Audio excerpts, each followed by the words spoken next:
Well, right now we're still in winter dormancy overall. That's the good news in all this. Even though we've been pretty dry across the state, the plants are still in their winter slumber and not taking up a whole lot of nutrients and water. In some cases, we don't have a whole lot to take up, but that's the good news. So right now with the wheat crop, it's really tough out there. I know the crop ratings we got from the USDA weren't very good, and a lot of people might not feel like it right now, but if we were to get a rain right now, we could still end up with a pretty decent crop. But the bad news is that rain doesn't look like it's in the forecast. So it's presenting some challenges overall. One on the forage side to get any kind of forage for cattle and grazing, and then thinking about dual purpose. Are we gonna have any of a grain crop this year? And one of those things to get us to something like a forage later in the season, or that grain crop comes back to nitrogen management. And this is the time of year where we're typically thinking about top dress considerations, and that's been a very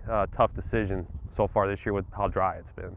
Well, and with that, whenever you do make your top dress decisions and applications, you do need that rain. What are some of the things that producers need to be thinking about when it does come to making those decisions for their top dress? Yeah, well, like we mentioned, it's tough. It's one, do we pull the trigger? If we do have to, there are some things we can do. We can stream on some UAN and a lot of conventional tillage if we're in no-till. It's a little bit tougher between the source, whether it go to urea or UAN. In a no-till situation, the urea might have a little bit of edge over the UAN. But one thing we can do right now is be putting out nitrogen-rich strips and letting the crop tell us if we need to be putting out nitrogen. That way too, if we can hold off, that's the question. If you can hold off and wait until we can get this nitrogen down in front of a rain, but we can put that nitrogen-rich strip out and let the crop tell us. But yeah, that's using nitrogen-rich strips would be a good opportunity for those nitrogen-related management decisions. And right now, the plants are still dormant. They're not using the moisture that they will later. Kind of talk about the soil temperature target to when the plants start to wake up from their dormancy and when they start to use that moisture. Yep, so right now a lot of our soil temperatures are 50 degrees and lower, and once we start getting close to that 50 degrees and higher, that's going to start kind of waking those plants back up.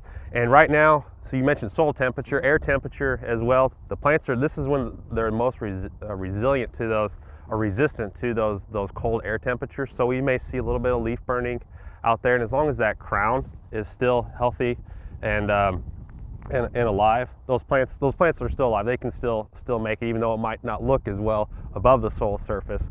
But once we start raising that soil temperature up 50 degrees and above, and we start coming out of winter dormancy, if we happen to get cooler and those soil temperatures go back down below there, we can still resist some of the cold temperatures, but we'll never get to that level of resistance that we are currently right now. So when we start warming up and we get those cold snaps, we could start doing more damage to the crop and hurting ourselves on potential there. I know that there's not like a magic date for all varieties. They're all going to be different, but when's kind of that critical time if we don't see a rain event? Yep. So we're going to come out of winter and we're going to start growing again. And if we could get some rain when we start waking those plants up and have some good soil moisture, that's going to give us an opportunity to tiller. So some of those plants where we're a lot smaller than what we would like to maybe see going into winter, that we can give ourselves an opportunity to tiller there. And once we transition from that vegetative growth to that reproductive growth, that's really when we're going to start seeing a big increase in water uptake for the plants. And hopefully we'll have that moisture in the soil by the time that occurs this year. So really, it's all waiting on a good rain, like we say in Oklahoma. Yes. Well, thank you much, David. And for more information on the wheat crop this year, visit our website, sunup.okstate.edu.